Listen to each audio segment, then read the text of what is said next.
Creation myths are usually regarded as profound truths carrying great historical, cultural, and religious significance.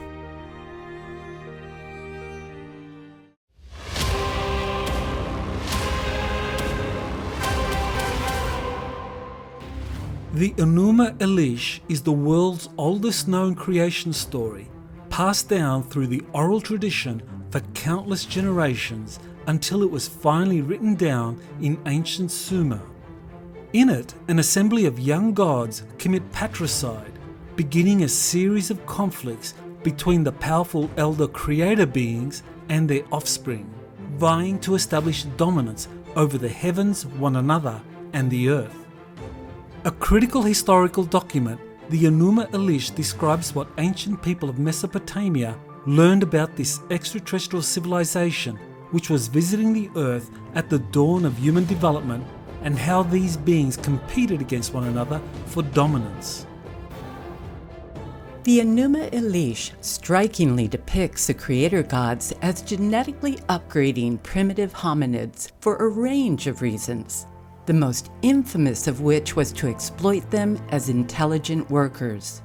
The first Homo sapiens this assembly created would replace lesser gods called the IGIGI in the drudgery of manual labor used to plunder the earth's precious resources such as gold.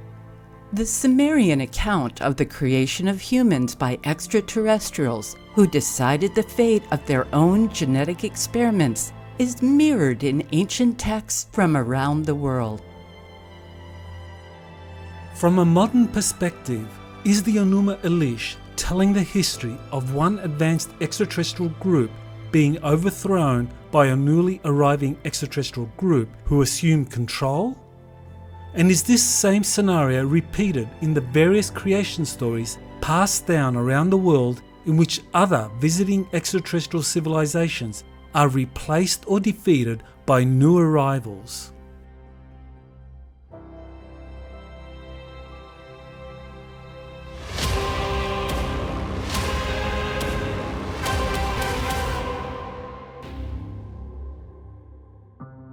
In ancient Egypt, the 3rd millennium BC is known as the Age of Pyramids.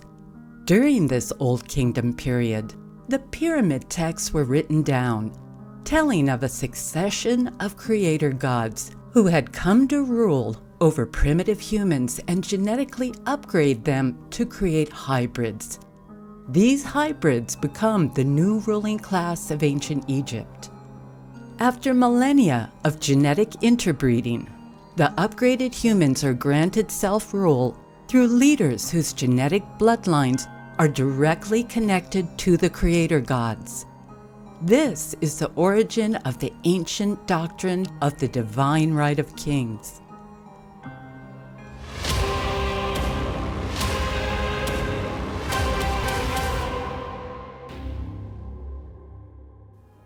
In India's Rig Veda, 3 primordial creator gods, Vishnu, Brahma, and Shiva, bring into existence the known universe. Brahma's direct offspring, the Prajapati, the sons of Brahma, then create the entire pantheon of Hindu gods and eventually humans. The Hindu gods regularly interact and breed with humanity, thereby creating a ruling class of hybrids whose authority stems from their bloodline connection to one or more gods.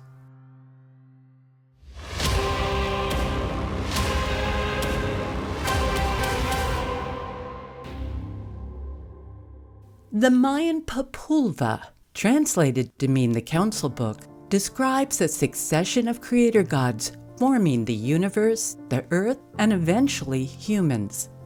Among these creator gods is the feathered serpent and those who engineer humans. Once again, there is a conflict between the creator gods. Eventually, assemblies are formed by the victors, whereby the gods meet to decide the fate of humanity.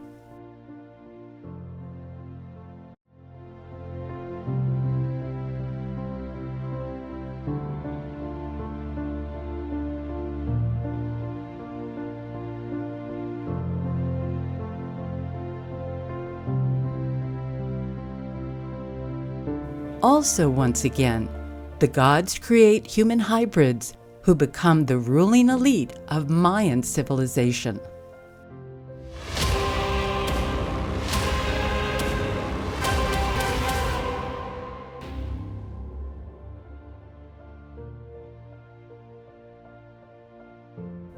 In the ancient Greeks' creation story, recorded in Hesiod's Theogony, a succession of creator gods once again engage in patricidal conflicts. Uranus is the leader of the most ancient group of creator beings who give birth to the Titans, led by Kronos. Later, the Titans bear offspring called the gods, who are led by Zeus. In a mighty power struggle, Kronos allies with Zeus to slay Uranus. However, strife continues. Eventually, a great war emerges between Kronos' Titans and the gods led by Zeus, which results in a new order for humanity under the victor Zeus, who takes control over the Earth and her human population. Once again, humans are genetically upgraded by a succession of gods interbreeding with them, thereby creating heroes, sages, and kings destined to rule over the rest of humanity. Meanwhile, Zeus and the other gods regularly meet at a grand assembly called Olympus to shape the destiny of humanity. As in Sumer's Enuma Elish, offspring or newly arriving extraterrestrial groups unseat existing extraterrestrial overseers and take control.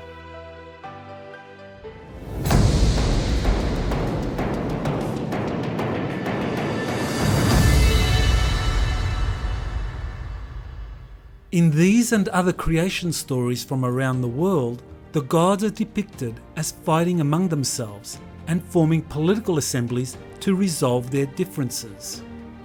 These assemblies are not mythological stories, but refer to galactic organizations formed by extraterrestrial civilizations which have been interacting with humanity since the dawn of time.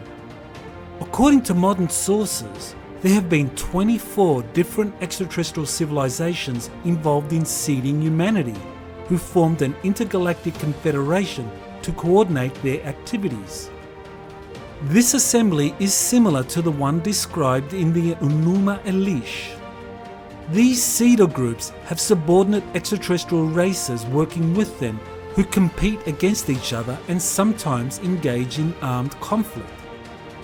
These conflicts thereby mirror the patricidal wars between the gods described in creation stories found worldwide.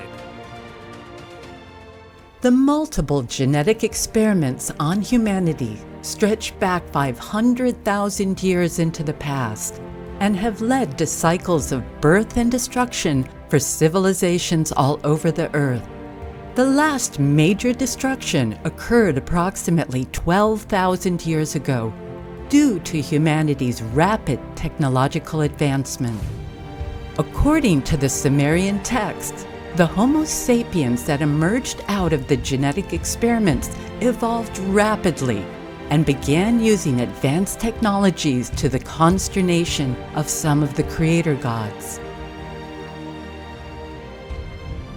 If left unchallenged, members of the Grand Assembly, aka the Intergalactic Confederation, feared that the rapidly evolving humans would bring havoc to the multiple genetic experiments being conducted all over the planet by different extraterrestrial civilizations.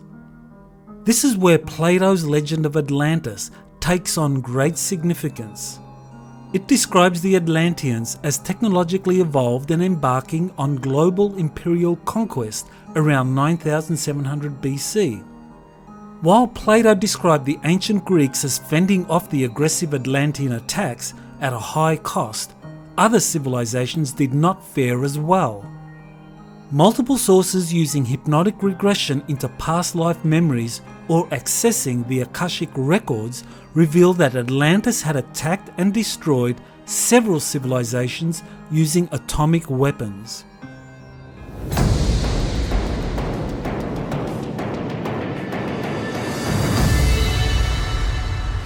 Today the Elohim are back. The 24-seater extraterrestrial races have returned because human consciousness is in the process of taking a great evolutionary leap forward. But how can we ensure it succeeds? How do we avoid another great reset, like the Great Flood, which was brought on when humanity became too corrupt? How can today's chaos and strife be viewed as positive catalysts propelling a great awakening which will allow humanity to develop the right ethical framework to transform quickly into a global civilization that can flourish? How did a lab-created virus and vaccine with disastrous side effects lead to the fall of Atlantis? And how is the trauma of Atlantis resurfacing today to be healed? How have a multiplicity of extraterrestrials working within different councils and assemblies resolved their differences to support human evolution? And how has religion been used, manipulated and altered to suit different agendas? For those who want to explore more deeply into these questions and more, join Dr. Michael Salla, the world's leading authority on exopolitics, for an exciting all-new webinar intensive. Coming August 13th, 2022. Entitled World Religions and Extraterrestrial Contact, Suppressed History, Atlantis and Lemuria's Origin, and Return of the Creator Gods.